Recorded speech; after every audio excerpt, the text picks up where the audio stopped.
पिछले क्लास में हम लोग प्रस्तावना देख रहे थे, लेकिन कुछ टेक्निकल फॉल्ट की वजह से ये वीडियो रुक गया था और आज हम लोग फिर प्रस्तावना को कंटिन्यू करते हैं।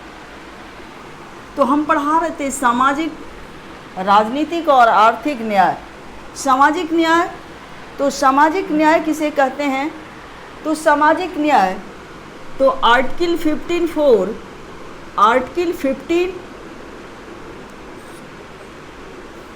रुक जाइए, आर्टिकल जो है आर्टिकल 17 के तहत अस्पृश्यता का अंत किया गया है। अस्पृश्यता को एबोलिश किया गया है। और आर्टिकल 18 में उपाधियों का अंत कर सामाजिक न्याय के उदाहरण को प्रस्तुत किया गया है। तो उपाधि जो मिलती है अब केवल सेना और शिक्षा में, उपाधि जो मिलती है तो वो केवल किस में मिलती है उपाधि? तो सेना और शिक्षा के क्षेत्र में। अब सेना के क्षेत्र में और शिक्षा के क्षेत्र में उपाधि दी जाती है और हर एक जितने भी फील्ड हैं उसमें उपाधि को समाप्त कर दिया गया है। अब हम लोग देखेंगे राजनीतिक न्याय के बारे में कि पॉलिटिकल जस्टिस क्या है।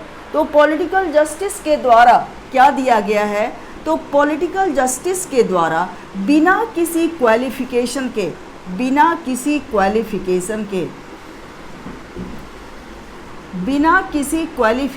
के एडल्ट सरफेस या वयस्क मताधिकार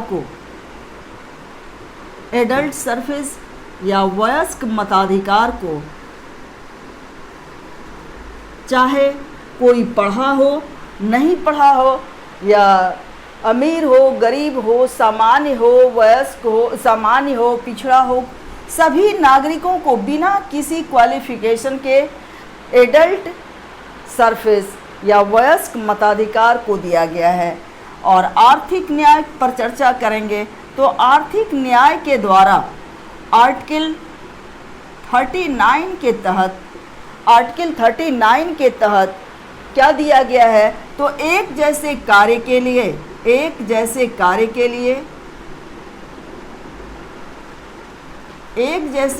के लिए स्त्री और पुरुषों को, मैन और वुमेन को एक जैसा वेतन दिया गया है। तो इस चीज़ को कब लागू किया गया था? तो 1976 में एक जैसे इक्वल रिम्यूनरेशन एक्ट जब पारित किया गया था तो उसी में स्त्री और पुरुषों को समान कार्य के लिए समान वेतन देने की व्यवस्था की गई थी। तो अब हम लोग देखते हैं सामाजिक, राजनीतिक और आर्थिक न्याय को हम लोगों ने समझा। अब आते हैं हम लोग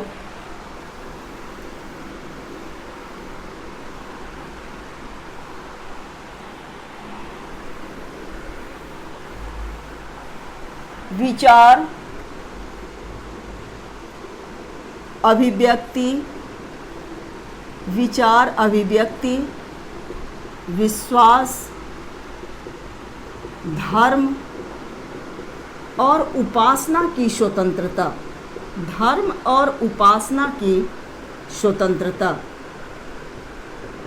इसका भी संविधान में प्रस्तावना में प्रोविज़न है।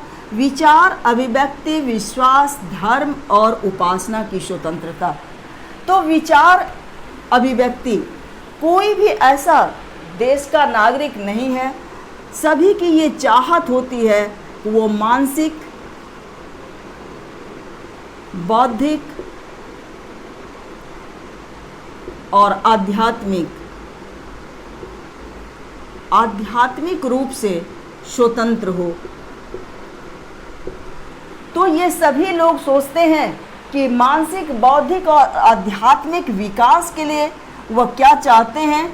तो वह स्वतंत्र चाहते हैं, अपनी स्वतंत्रता को, फ्रीडम को चाहते हैं। तो इसके लिए जो है क्या किया गया है? तो धर्म के लिए, धर्म जो है तो धर्म के लिए आर्टिकल और विश्वास, अभिव्यक्ति के लिए, विचार के लिए जो है आर्टिकल 19 में अपनी अभिव्यक्ति को उजागर करने के लिए कितने प्रकार का फ्रीडम दिया गया है? तो 6 प्रकार की स्वतंत्रता दी गई है। यानी राइट टू फ्रीडम में कितने प्रकार की स्वतंत्रता दी गई है लोगों को?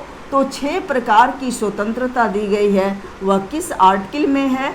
तो आर्टिकल 19 में 6 प्रकार की स्वतंत्रता दी गई है। अब आते हैं हम लोग धर्म की स्वतंत्रता। तो कोई भी व्यक्ति, जहां हम आध्यात्मिक रूप से बात करते हैं, स्पिरिचुअल रूप से करते हैं, तो आर्टिकल 25 से 28 में कितने प्रकार की यानी धार्मिक स्वतंत्रता दी गई है? धार्मिक स्वतंत्रता दी गई है। आर्टिकल 25 से 28 में क्या दिया गया है?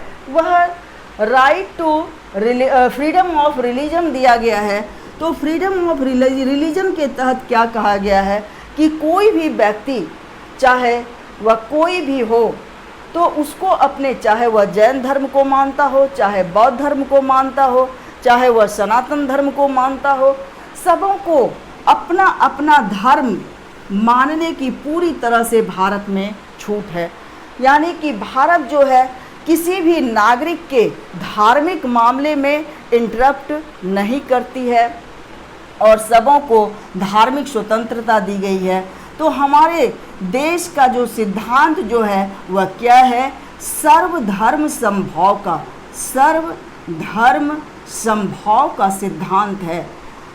यानी कि सभी धर्मों को क्या किया गया है? सभी धर्मों को समान रूप से देखा गया है और यह प्रत्येक व्यक्ति का जो इंडिविजुअल मामला है वह किसी भी धर्म को मान सकता है।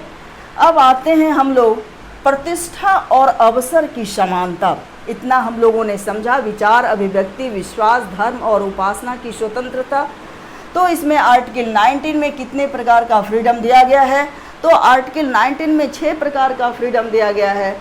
और फ्रीडम ऑफ रिलीजन में कितने प्रकार का? तो इसमें 25 से 28 आर्टिकल है और इसमें कोई भी राज्य या देश जो है वह किसी भी व्यक्ति के धार्मिक मामले में इंटरप्ट नहीं करता है और यह सर्वधर्म समभाव के सिद्धांत का अनुसरण करता है। अब आते हैं हम लोग प्रतिष्ठा अवसर की समानता। प्रतिष्ठा और अवसर की समानता।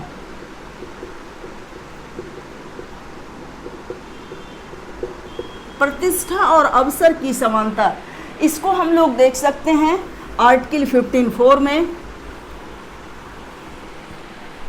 आर्टिकल 15(4) में देखेंगे इसको कि लोक नियोजन में अवसर की समानता। लोक नियोजन में अवसर की समानता। तो लोक नियोजन में चाहे वह लोक नियोजन में अवसर की समानता, लोक नियोजन में अवसर की समानता क्या है? चाहे वह जनरल क्लासेस हो, चाहे वह पिछड़ा वर्ग हो, चाहे वह एससी हो, चाहे वह एसटी हो, सभी लोगों को राष्ट्र की मुख्य धारा में जोड़ने के लिए लोक नियोजन में यानी नौकरी में अवसर की समानता दी गई है। तो इसको हम देखते हैं आर्टिकल 15(4) में। अब आते हैं कि 1976 में कौन सा कॉन्स्टिट्यूशनल अमेंडमेंट किया गया था? इस क्वेश्चन को कई बार पूछा गया है, आप लोग ध्यान देंगे। तो 1976 में 42nd कॉन्स्टिट्यूशनल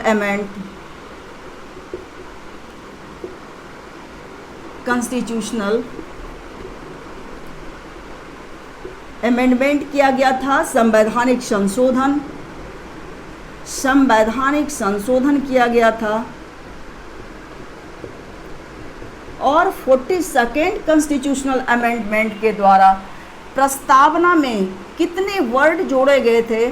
तो प्रस्तावना में 3 शब्द प्रस्तावना में 3 शब्द जोड़ा गया था। नंबर 1 समाजवादी, नंबर 1 समाजवादी को जोड़ा गया था। नंबर 2 पंथ निरपेक्ष को जोड़ा गया था। और नंबर 3 राष्ट्र की अखंडता, राष्ट्र की अखंडता शब्द को जोड़ा गया था। समाजवादी, आप लोग इसको याद रखेंगे, समाजवादी, पंथ निरपेक्ष और राष्ट्र की अखंडता को 42nd कॉन्स्टिट्यूशनल अमेंडमेंट में 1976 में 3 शब्द को जोड़ा गया था। और 42nd कॉन्स्टिट्यूशनल अमेंडमेंट को हम क्या कहते हैं? तो इसको हम मिनी कॉन्स्टिट्यूशन कहते हैं। इसको हम लोग आगे आर्टिकल में देखेंगे। इसको हम 42वां संवैधानिक संशोधन को मिनी संविधान भी कहते हैं। अब आते हैं कि प्रस्तावना जो है, प्रस्तावना को संविधान सभा में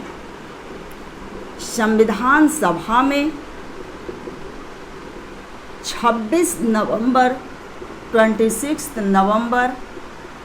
1949 को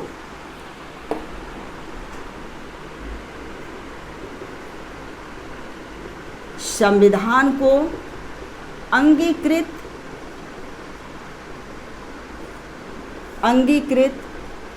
अधिनियमित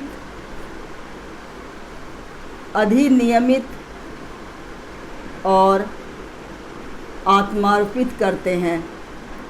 ये 3 क्वेश्चन एक बार बीपीएससी में भी पूछा गया था कि अंगीकृत, अधिनियमित और आत्मार्पित करते हैं।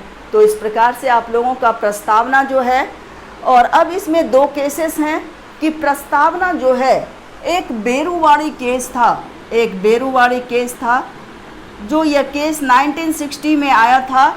तो इसमें कहा गया था कि प्रस्तावना जो है वह संविधान का, यह पूछा जाता है कि किस केस में कहा गया था। तो बेरुवाड़ी केस में या बेरुवाड़ी बाद में कहा गया था कि प्रस्तावना संविधान का भाग नहीं है, प्रस्तावना संविधान का भाग नहीं है। लेकिन 1973 में केरल राज्य के केशवानंद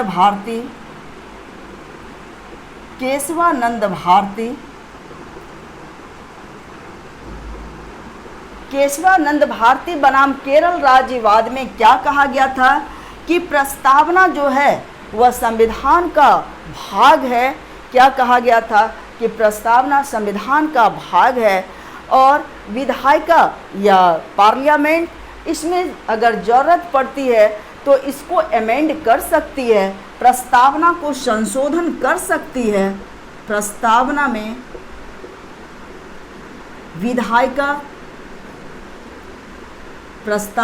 विधायिका या संसद संशोधन कर सकती है,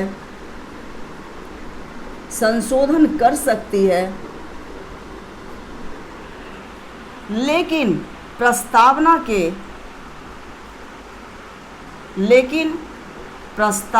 के बेसिक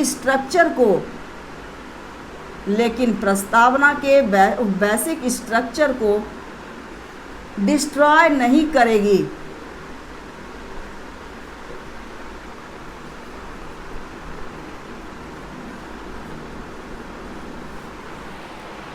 तो ये आप लोगों का प्रस्तावना का क्लास हुआ, प्रिएम्बल का क्लास।